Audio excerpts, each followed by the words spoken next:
मुझे खुशी है कि डबल इंजन की सरकार यहां के युवाओं को होम स्टे की सुविधा बढ़ाने के लिए, युवाओं के स्किल डेवलपमेंट के लिए निरंतर आर्थिक मदद दे रही है। सीमावर्ती क्षेत्रों से युवाओं को एनसीसी से जोड़ने का अभियान भी यहां के युवाओं के उज्जवल भविष्य के लिए तैयार हो रहा है। पूरे देश में सीमावर्ती क्षेत्र में जो अच्छी स्कूल होगी, अब एनसीसी हम वहां चलाएंगे। अहमदाबाद, मुंबई, चेन्नई, वहां एनसीसी 75 साल चली, अब एनसीसी चलेगी इन गांवों में। मेरे गांव के बच्चों को मिलेगा लाभ।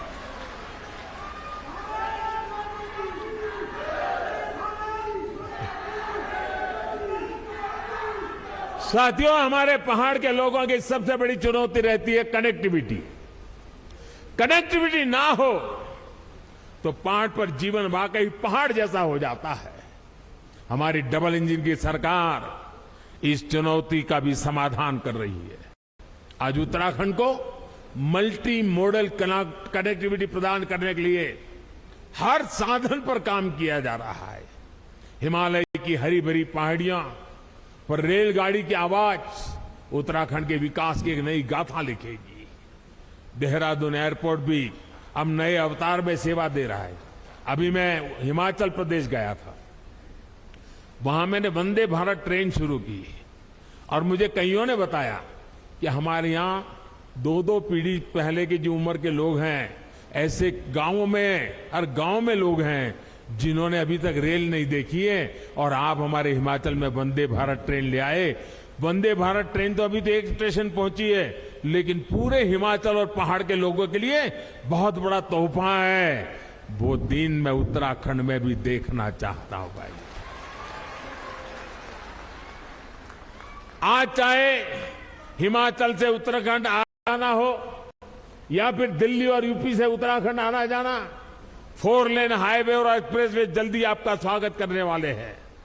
4 धाम ऑल वेदर रोड उत्तराखंड के लोगों के साथ साथ पर्यटकों का और श्रद्धालुओं को एक नया एहसास दे रहे हैं।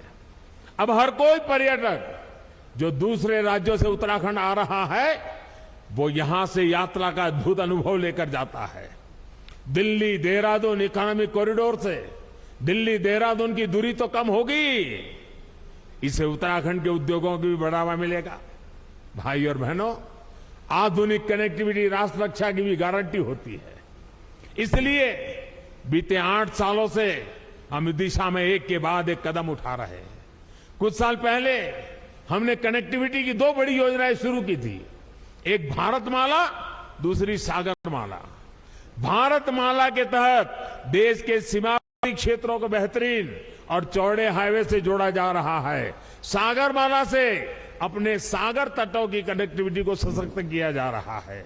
बीते 8 वर्षों में जम्मू कश्मीर से लेकर अरुणाचल प्रदेश तक बॉर्डर कनेक्टिविटी का भी अभूतपूर्व विस्तार हमने किया है। 2014 के बाद से बॉर्डर रोड ऑर्गेनाइजेशन ने करीब करीब 7,000 किलोमीटर नई सड़कें का निर्माण किया है, सैकड़ों पुल नए बनाए हैं, बहुत सी महत्वपूर्ण टनल्स को भी पूरा काम किया है। एक समय था जब बॉर्डर किनारे सड़क बनाने के लिए भी दिल्ली से मंजूरी लेनी जरूरत पड़ती थी। हमने न सिर्फ इस बाध्यता को समाप्त किया, बल्कि बॉर्डर किनारे अच्छी सड़कें बनाने पर, तेजी से सड़कें बनाने पर जोर दे दिया। अब पहाड़ी राज्यों की कनेक्टिविटी को और बेहतर बनाने के लिए हमने विशेष तौर पर, जैसे सागरमाला है वैसे भारतमाला है, वैसे अब पर्वतमाला का काम आगे बढ़ने वाला है। इसके तहत उत्तराखंड और हिमाचल में रोपवे का एक बहुत बड़ा नेटवर्क बनना शुरू हो चुका है। हमारे यहां जब हम बॉर्डर की बात सुनते हैं तो यही मन में आता है कि वहां सिर्फ फौजी साथी होंगे, बाकी सब वीरान होगा। लेकिन इस धारणा को भी हमें बदलना है और धरातल पर इसको हमें बदल के रहना है। हमारे बॉर्डर के गांवों में चहल पहल बढ़नी चाहिए, वहां विकास जीवन का उत्सव बनना चाहिए। ये हम प्रयास कर रहे हैं। और हम तो कहते हैं जो कभी गांव छोड़ करके गए हैं उनको अपने गांव वापस लौटने का मन कर जाए, ऐसा मुझे जिंदा गांव खड़े करने हैं। और कह रहा हूं ऐसा नहीं, मैं करके आया हूं। गुजरात के अंदर पाकिस्तान की सीमा पर आखिरी गांव है कच्छ के रेगिस्तान में धोरडो। आज धोरडो बहुत बड़ा टूरिस्ट सेंटर बना हुआ है, लाखों लोग हर साल आते हैं, वहां के लोगों के लिए करोड़ों रुपए का व्यापार होता है। आखिरी गांव को जिंदा कर दिया, उसके कारण पूरा इलाका जिंदा हो गया। अभी मैंने पाकिस्तान की सीमा पर गुजरात का एक दूसरा इलाका है रेगिस्तान में, नालाबेट एक तीर्थस्थान था, नालाबेट की जगह पर एक मां का स्थान था, वहां बहुत बड़ा स्थान बना दिया। और अभी उत्तराखंड के अफसरों को मैंने भेजा था, जरा देख के आइए क्या माणा के आसपास हम ऐसा कुछ कर सकते हैं क्या। मैं सोच रहा हूं, मैं बॉर्डर के गांवों में कुछ न कुछ होना चाहिए दिमाग में खपाए बैठा हूं, और इसीलिए मैं आज आया हूं, क्योंकि मैं उसको और बड़ी बारीकी से समझना चाहता हूं। और यहां माणा से माणा पास तक जो सड़क बनेगी, उससे मुझे पक्का विश्वास है टूरिस्टों को आने जाने के लिए एक बड़ा नया युग शुरू हो जाएगा। लोग अब बद्री विशाल से वापस नहीं जाएंगे, जब तक माणा पास नहीं जाते वापस नहीं जाएंगे, वो स्थिति मैं पैदा करके रखूंगा भाई। इसी प्रकार जोशीमठ से मलारी सड़क के चौड़ीकरण के सामान्य लोगों के साथ ही हमारे फौजियों के लिए भी बॉर्डर तक पहुंचना बहुत आसान होगा। भाई और बहनों, हमारे पहाड़ी राज्यों की चुनौतियां भी एक जैसी है, विकास की आकांक्षाएं भी बहुत प्रबल है। विशेष रूप से उत्तराखंड और हिमाचल तो भूगोल और परंपरा के हिसाब से भी एक दूसरे से कई मामलों में जुड़े हुए हैं। एक गढ़वाल है और उत्तरकाशी के देहरादून के उस तरफ आपके शिमला और सिरमौर आ गए। जौनसार और सिरमौर के गिरिपार में तो अंतर करना भी कोई बहुत मुश्किल होता है। मैं तो अभी हिमाचल के अनेक क्षेत्रों में जाकर आया हूं, वहां उत्तराखंड की बहुत चर्चा है। हिमाचल वाले कह रहे हैं कि जिस प्रकार उत्तराखंड ने तेज विकास के लिए, धरोहरों, आस्था के स्थानों को विकास के लिए, बॉर्डर और पहाड़ी क्षेत्रों की सुविधा बढ़ाने के लिए डबल-जी के सरकार को दोबारा ले आए हैं, वही मंत्र हिमाचल को भी प्रेरणा दे रहा है। मैं उत्तराखंड को फिर विश्वास दिलाता हूं कि आपकी आशा व आकांक्षाओं को पूरा करने के लिए हमारी मेहनत कभी कम नहीं होगी। मैं बाबा केदार और बद्री विशाल से इस जन विश्वास पर खरा उतरने का आशीर्वाद मांगने भी यहां आया हूं।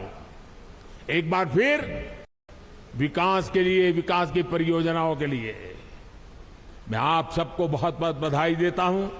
और इतनी बड़ी तादाद में आप आशीर्वाद देने आए, माताएं बहनें आई हैं। शायद आज घर में कोई नहीं होगा, छोटा सा माणा आज पूरा यहां माहौल बदल दिया है। मैं कितना भाग्यवान हूं जब ये माताएं बहनें मुझे आशीर्वाद दी।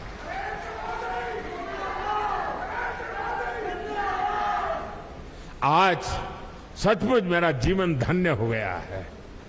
मैं दीपावली की आप सभी को अग्रिम शुभकामनाएं देता हूं, और मैं आपके उत्तम स्वास्थ्य के लिए, आपके बच्चों की उत्तम प्रगति के लिए बद्री विशाल के चरणों में प्रार्थना करते हुए मेरी वाणी को विराम देता हूं।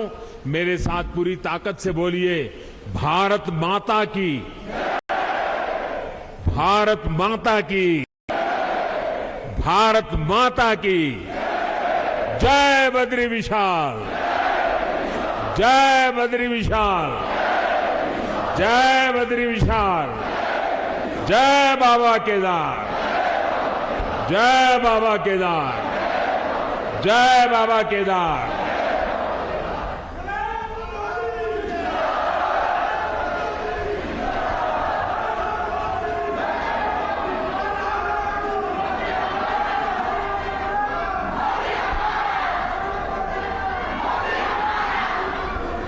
आपके ओजस्वी उद्बोधन के लिए बहुत बहुत आभार मान्यवर। आपके वचनों की प्रतिबद्धता में आपकी वाणी की दिव्यता में, नेतृत्व की प्रबलता में विश्व पटल पर पुनः विश्व गुरु सा उभरता हिंदुस्तान नजर आता है।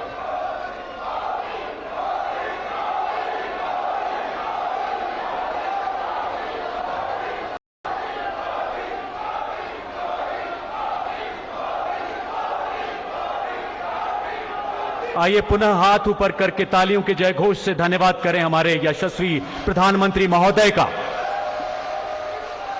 कोरोना वैक्सीन से तेजस विमान तक, ऑक्सीजन प्लांट से मंगलयान तक, उपलब्धियों के नए कीर्तिमान गढ़ता आत्मनिर्भर भारत पूरी दुनिया का मार्गदर्शन करने के लिए पूरी तरह से